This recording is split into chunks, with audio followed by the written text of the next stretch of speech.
사법농단에 연루됐던 임성근 부산고등법원 부장판사에 대해서 헌정사는 최초로 탄핵 소추안이 국회를 통과했습니다.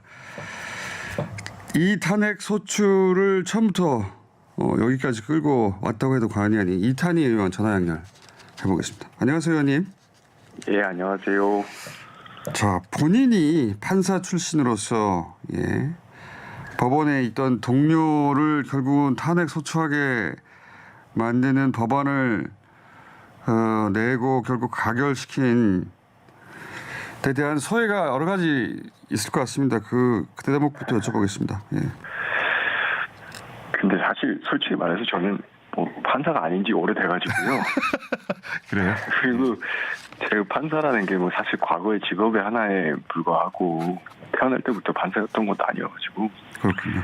예. 그것보다는 그런 생각이 들더라고요. 이게 제가 처음에 이제 법원행정처 발령 받고 사표 냈을 때 그 생각이 좀 났어요. 그때는 나 혼자서 사실 내 개인의 양심을 지키는 일이라고 시작했던 일인데 그게 커지고 커져서 여기까지 왔구나. 그런 생각이 들더라고요. 아, 그렇죠. 사실 이게 거슬러 올라가 보자면 만약에 이탄희 의원님이 그 법원행정처가 그 이전까지 쭉 부여했던 임무를 고스란히 수행했다면 어쩌면은 이탄희 의원이 아니라 이탄희 판사로 이 일에 거꾸로 연루됐을 수도 있어요. 알 수 없죠. 알 수 없습니다. 알 수 없고 어제 찬성이 179표였죠. 네네. 네. 그런데 당일날 표결 당일입니다. 녹음 파일이 공개가 됐습니다. 임성근 판사, 김명수 대법관 녹음 파일. 네. 그래서 이제 일부 매체에서는 대법원장이 정치적 중립을 위반했다. 정치권의 눈치를 봤다는 식으로 프레임을 잡던데 이 사안은 어떻게 보십니까? 다들 한 말씀 하고 계셔가지고 저까지 말을 붙여야 될 필요가 있을까 잘 모르겠는데요. 예. 근데 어제 그 사건이 있다고 해서 저희 그 탄핵소추안 표결에 별 영향이 있을 거란 생각은 저는 안 들더라고요. 영향이 있길 원했던 것 같긴 한데 공개한 누군가는 그게 이제 영향을 전혀 주지는 않았죠. 왜냐면요, 그게 이제 언론에 지금 부각된 거는 이제 한 일주일 정도 된 것 같은데 탄핵소추가 실제로 국회 내에서 이 절차가 진행되기 시작한 건 1월부터 지금 한 달 가까이 됐거든요. 그게 이제 각 정당 의원들한테 세월호 가족들이 손편지를 직접 보내시고 편지를 직접 써서 보내시고 또 저도 의원님들을 거의 100여 차례 가까이 다들 방문해가지고 말씀드리고 또 정당 의원들이 제안서를 기자회견 형태로 낭독하고 각각 의총을 거치고 이런 과정을 계속 진행을 차근차근 해왔기 때문에요. 이런 단발성 사안으로 영향을 받을 상황은 아니었습니다. 근데 이제 당연히 이게 입법부가 가지는 권한이긴 합니다만은 소추 권한이. 근데 헌정사상 한 번도 없었다는 것은 의원들도 심리적으로 부담감을 느꼈다는 얘기인 것이고 그래서 표결하면 넘길 수 있지만 그 심리적 저항을 넘기는 게 더 힘들었을 것 같은데 그렇지 않습니까? 네. 저도 이제 한 분 한 분 만나서 대화를 하는 과정에서 느낀 게 있는데요. 원래 이게 낯선 건 되게 두렵잖아요. 그렇죠. 안 해봤으니까. 의원님들 입장에서도 이게 굉장히 낯설기 때문에 좀 두려워하시는 게 느껴지더라고요. 그렇죠. 판사는 독립 이 단어가 굉장히 머리에 박혀 있는데 탄핵 소추는 개입 이렇게 느껴지는 거죠, 그냥. 그러니까 이제 관점을 사실 국민의 관점으로 이 사안을 봐야 되는 거거든요. 그 재판 받는 국민을 위해서 재판 독립이 있는 거고 그러면 재판 독립을 침해한 사람은 판사라고 하더라도 오히려 국회에서 단죄해 주는 게 재판 독립에 도움이 되는 건데 시각이 국민 시각이 아니라 이제 우리도 모르게 판사 시각으로 돼 있는 거죠. 그래서 판사는 독립된 어떤 신분을 보장받는 사람이고 그 사람의 신분을 건드리는 건 안 된다. 이렇게 그렇죠. 국민의 시각이 아니라 판사의 시각으로 우리도 모르게 익숙해져 있으니까 이런 어떤 탄핵 소추권이 헌법에 보장돼 있는 거임에도 불구하고 뭔가 이게 좀 낯설고 어색하다 이런 그렇죠. 분위기가 있었어요. 헌법에 있는데 오히려 반헌법적인 것 같은 정서적 느낌을 가지게 그렇죠. 됩니다. 예. 근데 이제 약간 그게 착각이다. 이건 우리의 착시 현상이다. 바로 잡아야 된다. 라는 거를 이제 한 달에 걸쳐서 지속적으로 이제 조곤조곤 말씀을 많이 드렸고요. 예.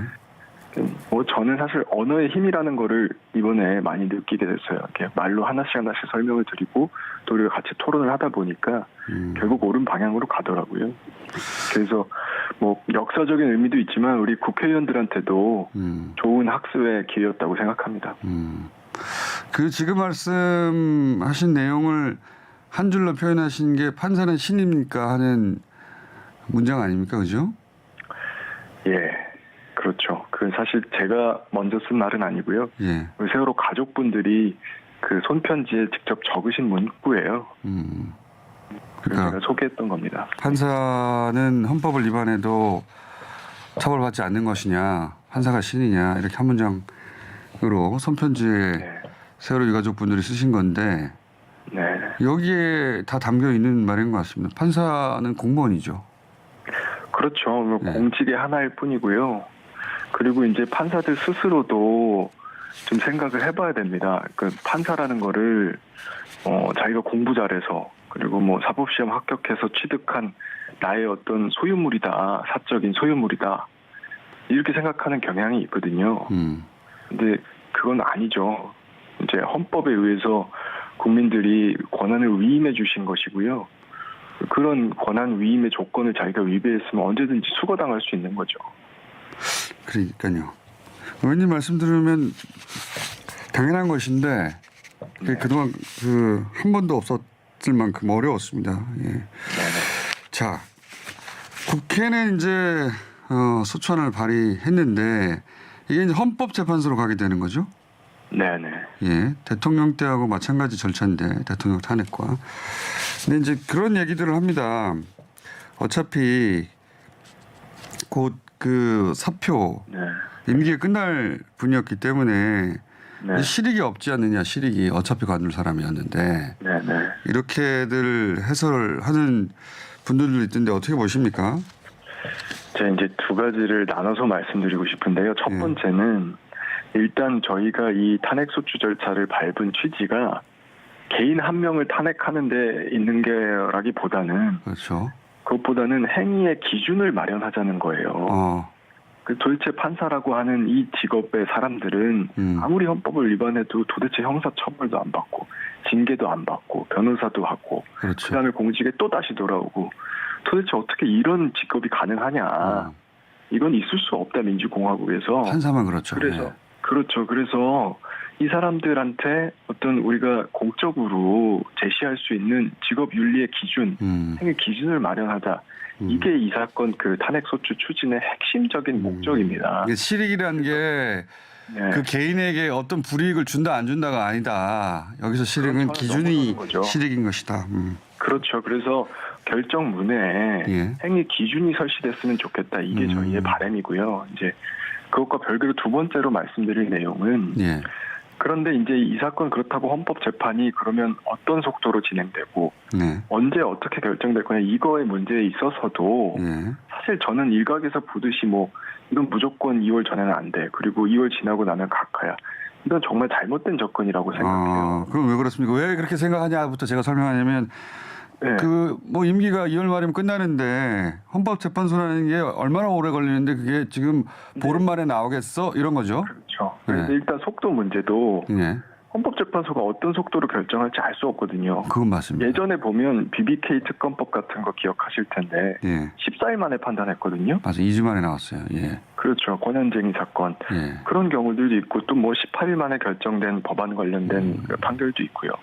그래서 그건 알 수 없는 것이고 그리고 2월 퇴임 이후라고 하더라도 예. 헌법 위반 여부에 대해서 판단을 내릴지 말지는 헌재 권한이에요. 그렇죠. 예를 들면 미국 같은 경우도 지금 트럼프 대통령 탄핵소추 도중에 임기가 끝나버렸잖아요. 근데 미국 상원에서 그 중단 없이 계속하기로 결정을 했거든요 이미. 탄핵소추 절차를. 그리고 우리나라 헌법재판소도 예를 들어서 어떤 법안의 위헌 여부를 심사를 하고 있다가 법안이 폐지돼 버리는 경우가 있어요. 네. 법이 없어졌으니까 이제 더 이상 판단할 필요가 없잖아요. 그래도 그 법의 위헌성을 판단하는 경우들이 종종 있습니다. 그래서 이거는 알 수 없다. 그건 오로지 헌법재판소가 앞으로 선택할 문제다. 헌법재판소가 선택을 하고 그걸 이제 역사와 국민의 평가로서 책임을 짓는 거죠. 근데 그거를 앞서서 각하될 것이 분명하니까 이거 할 필요 없다. 굉장히 잘못된 접근법입니다. 알겠습니다. 기준을 마련해야 한다는 관점에서 보자면 설사 그게 2주 이내 안 돼서 대략 2주 내에 이제 돼야 임기 이전에 결론이 나는 건데 2주 이내 안 된다 하더라도 네. 이것은 역사적 의미가 있는 것이고 그리고 그것은 헌법재판소가 판단할 일이지 뭐 논평가들이 왈가왈부할 일이 아니다 이런 말씀이신 거죠. 네네. 그런 사례는 과거에도 있었다. 많이 있었습니다. 이제 한 가지만 더 여쭤보겠습니다. 네네. 판사를 직접 하셨으니까 그 심리 상태를 아실 것 같아서 이게 이렇게 탄핵 소추가 실제 됐다는 게 재판부 그러니까 판사 세계에 영향을 미칠까요? 저는 이제 판사들 사이에 네. 어떤 성숙한 직업관이 싹 트는 그런 계기가 되기를 바라요. 그 아까 말씀드렸던 행위 기준하고 또 연결되는 문제인데요. 그 이게 판사라고 하는 게 워낙 그 사회하고 동떨어져 있고 자기들만의 세계 속에서 폐쇄적으로 이렇게 어떤 그 법관 사회가 구조가 돼 있기 때문에 이게 사실 아무런 직업관이 없는 경우가 많거든요. 그냥 내가 공부하다가 공부 잘해서 여기까지 흘러왔다라는 그런 느낌에 많이 빠져 있거든요. 근데 이거 그거 아니다. 공적으로 굉장히 중요한 직업이고 재판 받는 국민의 관점에서